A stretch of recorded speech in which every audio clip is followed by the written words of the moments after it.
अखिल विश्व गायत्री परिवार के तत्वावधान में प्रांतीय युग सजेता समारोह श्रावस्ती में संपन्न होने जा रहा है। 7, 8 और 9 नवंबर को पूरे प्रदेश के कोने कोने से यहाँ पर युवाओं का होगा समागम। इधर देखिए, ये टेंट सिटी के माध्यम से आवास बना लिया गया है। ऐसे ही कम से कम 5 टेंट सिटी और यहाँ के होटल्स, विद्यालय में ठहरने की पूरी पुख्ता इंतज़ाम कर लिया गया है। दूसरी तरफ ये पंडाल है और पंडाल में लगने वाली कुर्सियाँ, लगभग 7 से 8 हज़ार कुर्सियाँ इधर रखी हुई हैं। ये पंडाल है और पंडाल पूरी तरीके से वाटरप्रूफ बना लिया गया है जर्मन हैंगर के माध्यम से। ये इस साइड में जो है प्रदर्शनी लगाई जा रही है। इस प्रदर्शनी में गायत्री परिवार के द्वारा जो सप्त क्रांतियाँ चलाई जा रही हैं या उनकी जो एक्टिविटीज़ हैं उनको यहाँ दर्शाया जाएगा। ये एक नज़र में आप यहाँ सब देखेंगे कि गायत्री परिवार क्या कर रहा है। और दूसरी साइड में जो इस बांस के पीछे एक बगीचा है, उस तरफ पूरी फील्ड पड़ी हुई है। करीब 2 एकड़ भूमि पर चारों तरफ से टीन शेड के माध्यम से चारों तरफ से घेर करके भोजनालय बनाया गया है, जहाँ पर लगभग 50 काउंटर बनाए जाएंगे और एक निश्चित समय पर सभी लोग अपना भोजन आदि कर फिर वो अपने यहाँ शिविर में आ जाएंगे। ये 3 दिवसीय शिविर आत्म परिष्कार से लेकर के व्यक्तित्व निर्माण तक की यात्रा होगी, जो आत्म परिष्कार के माध्यम से राष्ट्र निर्माण की भूमिका में हमारे युवा प्रतिभाग करेंगे। एक शालीन युवा, स्वस्थ युवा और स्वावलंबी युवा बनाने के लिए गायत्री परिवार कदम बढ़ा रहा है। अब आगे का जो काम है वो कल फ्लैक्स छिप जाएंगे, तो कुछ फ्लैक्स ले लीजिए, नहीं तो A4 साइज का पेपर, उस पर आप मोटरसाइकिल पार्किंग और कार पार्किंग ये लिखवा करके निकलवा लीजिए। और ये 4 साइज की पॉलीथीन आई हुई है, उस पॉलीथीन के भीतर उस कागज को डाल दीजिए ताकि वो उसमें वो खराब ना हो, और उसी को ले जाकर के पेड़ों पर लगा दीजिए। उसके ब्लॉक बनाने हैं आपको, क्योंकि बहुत लंबा है और 2-3 गेट आपको बनाने पड़ेंगे वहां, ताकि जो वाहन जाए तो उसको एक तरफ से जाए तो एक दूसरे तरफ से निकलने का भी हो, नहीं तो सारे वाहन घुस जाएंगे। और एक ही अगर गेट बना तो फिर आने जाने में लोगों को दिक्कत होगी, मोड़ने में समस्या होगी। ठीक, और अपने आप कम से कम 20-25 कार्यकर्ता रखेंगे। गाड़ियां जो भी आए पार्किंग में जाएं तो वो इस क्रम से खड़ी हो कि उनको कभी इमरजेंसी में निकलना हो तो 20 गाड़ियां हटाना ना पड़े। ठीक, ये ध्यान रखना है। बाइक की पार्किंग भी उस हिसाब से करनी है और कार की पार्किंग भी उसी हिसाब से करनी है। और सब पार्किंग में आप वो लगाएंगे, ये कार पार्किंग, ये block car parking, B block, इस प्रकार से थोड़ा सा ब्लॉक बनाएंगे आप। ठीक है, तो इस बात का विशेष रूप से आपको ध्यान रखना है कि पार्किंग व्यवस्था कहीं सुनिश्चित करें। इसके अलावा ये तो ग्राउंड की पार्किंग हुई, इसके अलावा हमारे गेस्ट हाउस में जो पार्किंग हो सकती है उस स्थान का भी आप नाम रखेंगे। ठीक, कोई पूछेगा तो आपका नंबर हम लिस्ट बनाकर जारी करेंगे। जगह जगह ये नाम सारे प्रभारियों के लिखे रहेंगे। कोई समस्या उस विभाग से संबंधित आएगी तो आपको कॉल करेगा व्यक्ति। ठीक, जैसे बसें जो हमारी आएंगी वो बसें सीधे यहाँ नहीं आएंगी, सारी बसों को वही रोकना है जहां पर हमारा आवास का पंजीयन होगा, main Chaudhary Ram Bihari Buddh inter college के सामने। ठीक है, बौद्ध शिल्प कला केंद्र में, वहीं पर हम सारी बसों को रोकेंगे। वह बसें वहां से निकलेंगी तो उनकी जो पार्किंग होगी वो यूपीटीयू है, आप जाकर के उसे देखेंगे कल। ठीक, यूपीटीयू जो बना हुआ है एक बड़ा सा राही बंगला, उसके सामने वहां पार्किंग हो सकती है।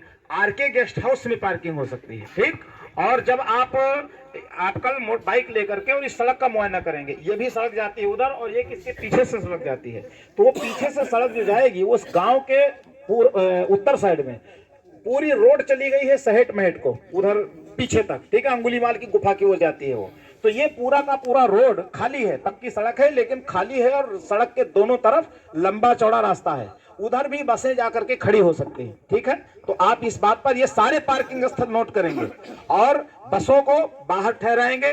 छोटी गाड़ियां यहाँ आएंगी, छोटी वही गाड़ियां आएंगी जो लगातार आने जाने वाली होंगी। कुछ अपने परिजनों की गाड़ियां होंगी जो मान लो गाड़ी से यहाँ आएंगे, रुकेंगे, तो उन गाड़ियों को ही हम लोग स्थायी पार्किंग देंगे। बाकी एक पार्किंग का बड़ा स्पेस हम लोगों को इसलिए खाली रखना है क्योंकि जो भी हमारे आसपास के 4-6 जिलों के जो वीआईपी लोग आएंगे तो वो आएंगे और चले जाएंगे, तो उनके वाहन खड़े होने की जगह, तो उसमें हमारी यहाँ की जो गाड़ियां संविधान में आई हैं ये गाड़ियां सब वहां तैनात रहेंगे, कुछ बलरामपुर की रहेंगी, ये गाड़ियां भी मौजूद रहेंगी। रात में जो लोग ट्रेन से बलरामपुर पहुंचेंगे या बस से बलरामपुर पहुंचेंगे तो बलरामपुर से उनको वो सवारी लेगी और सीधे यहाँ श्रावस्ती ला करके छोड़ देगी। ये सुविधा 6 तारीख को जो है रात में 8 बजे से 7 तारीख को सुबह 8 बजे तक रहेगी। इसके बाद उजाला हो जाएगा और चूंकि हमारे जो कार्यकर्ता लगे रहेंगे उनको भी कार्यक्रम में आना है, इसलिए सुविधा फिर बंद रहेगी। फिर 9 तारीख को हमारी सुविधा ये रहेगी कि हम लोग प्रयास करेंगे जिनको जाना होगा जल्दी में तो वो साधन लगेंगे, आपको जो निकटतम आपका रेलवे स्टेशन बस स्टेशन है वहां तक हम भिजवाने का प्रयास करेंगे कि जिनकी साधन नहीं है और जिनको जल्दी निकलना है वो लोग फिर यहाँ से समय से निकल सके, उसकी भी व्यवस्था बनाई जा रही है। तो वो भी व्यवस्था कल तक सुनिश्चित हो जाएगी, अभी पूरी तरीके से सुनिश्चित नहीं हुई है लेकिन सुनिश्चित होगी कल तक। दीपेगी की जो बात आ रही है उसमें हमारी दीदी गोरखपुर से आ गई है, वो ये लखनऊ से माया दीदी, और ये उसको लीड करेंगी, ये उसकी प्रभारी बनेंगी। और जो हमारे जिले हैं, जैसे हमारे बहुत सारे ऐसे जिले हैं जिन्होंने बहुत सहयोग किया है और जहां हर जिले में हमारी बहनें, सक्रिय बहनें हैं जो काम करती है महिला मंडल की, लेकिन लोकल में जो भी जिले ऐसे हैं जिनका एक बड़ा सहयोग रहा है और जहां बहनों ने बहुत मेहनत किया है। मेरा प्रयास ये है, क्योंकि कुछ चीजें ऐसी होती हैं जहां पर सब को होड़ लग जाती है कि नहीं हम भी चलेंगे व्यवस्था में घुसेंगे, तो ये अव्यवस्था ना हो।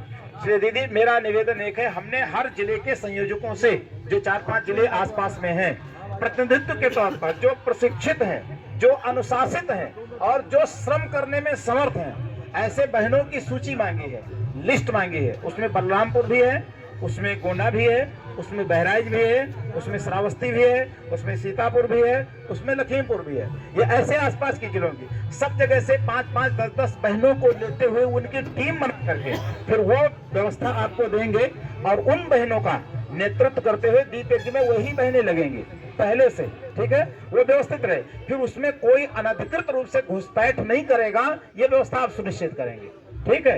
नहीं तो बहनों में एक बड़ी होड़ लग जाती है कि बहुत सारी बहनें आ जाती हैं तो बनी बनाई व्यवस्था सब अव्यवस्था में बदल जाती है। तो इस पर थोड़ा नियंत्रण भी रखना है। भावनाएं हैं, भावनाओं को मैं सम्मान करता हूं, लेकिन अति भावुकता भी हमारी व्यवस्था को बिगाड़ देती है, इसलिए इस बात पर थोड़ा ध्यान रखना है कि हाँ देखिए अन्य जनपदों से जो आएंगी बहनें वो क्या है कि कोई 7 को पहुंचेगा, कोई 8 को पहुंचेगा, लेकिन जिनको हमने बोला हुआ है वो कल शाम से लेकर के परसों तक पहुंच जाएंगे। यहाँ उनको पर्याप्त प्रशिक्षण का टाइम मिल जाएगा और प्रशिक्षण देते हुए फिर उनको लगाना है। ऐन मौके पर वो आज कल से परसों तक बहनों की उपलब्ध कराएंगे। इसी के साथ जो सबसे महत्वपूर्ण बात है वो है यात्रा जो 6 तारीख को निकलेगी। उपमन्यु जी आप खड़े हो जाइए, हमारे विजय सोनी जी आप खड़े हो जाइए। आप दोनों लोग स्थानीय हैं, ठीक है, युवा संयोजक वो जिला संयोजक के पुत्र हैं, ठीक है। आप दोनों लोग मिल करके इकौना के हमारे जो भाई हैं उनसे कोऑर्डिनेशन करके आज वो लोग आए थे और आपके सामने सारी बातें हुई, शायद आप उस समय उपस्थित नहीं थे। 6 तारीख को स्थानीय स्तर पर एक यात्रा निकलेगी, शोभा यात्रा, ठीक है, जो यहाँ से इस परिसर से शुरू होगी और कटरा बाजार घूमते हुए फिर यहाँ आएगी। तो उसके लिए जो भी आवश्यक चीजें हैं उसमें कुछ झांकियां सजेंगी, बैंड बाजा रहेगा, ठीक है, उसमें कुछ स्लोगन बैनर तख्तियां रहेंगी। जो जिम्मेदार व्यवस्था के लोग हैं वो अपनी व्यवस्था में लगेंगे, वो उसमें नहीं जाएंगे। लेकिन कुछ परिजन हमारे ऐसे जो बहुत ज्यादा महत्वपूर्ण व्यवस्था में नहीं है वो इस रैली में वो यात्रा में साथ जाएंगे और स्थानीय जो नागरिक होंगे वो साथ जाएंगे। तो आप दोनों लोग मिल बैठ करके अभी बैठिएगा और अब से लेकर सुबह तक कल दिन का ही आपके पास टाइम है, सारी व्यवस्थाएं कल सुनिश्चित हो जानी चाहिए। झांकियां भले ही 5 की जगह 3 निकले, लेकिन जो निकले वो समय पर निकले और व्यवस्थित निकले, ये ध्यान रखिएगा। ये नहीं हो कि हम 20 तो झांकियां कर लें और ऐन मौके पर पता चले कि अभी 10 बजे तक तैयार नहीं, 11 बजे तक तैयार नहीं, उस मामला गड़बड़ होगा। कल पहला काम है कि हमें एक लिखित आप अनुमति पत्र बनवाएंगे, हमारे विश्वकर्मा जी उसको टाइप करके देंगे, रूट चार्ट उसके साथ संलग्न करके हमें यहाँ के प्रभारी को सूचना देनी होगी कि हमारी ये यात्रा प्रस्तावित हमने दिया हुआ है, कंफर्म हम उनको कल देंगे कि कल ये कार्यक्रम है। पहला काम सूचना उनको देना, ठीक है, ताकि सुरक्षा वो प्रोवाइड कराएं हमको। तो ये काम पहला है प्रशासनिक वाला। इसके बाद झांकियां कैसे बनेंगी, यात्रा कैसे निकलेगी, कुछ तख्ती और बैनर बहराइच में है, आप संपर्क करेंगे, वहां से कोई लेकर के यहाँ पहुंचा देगा।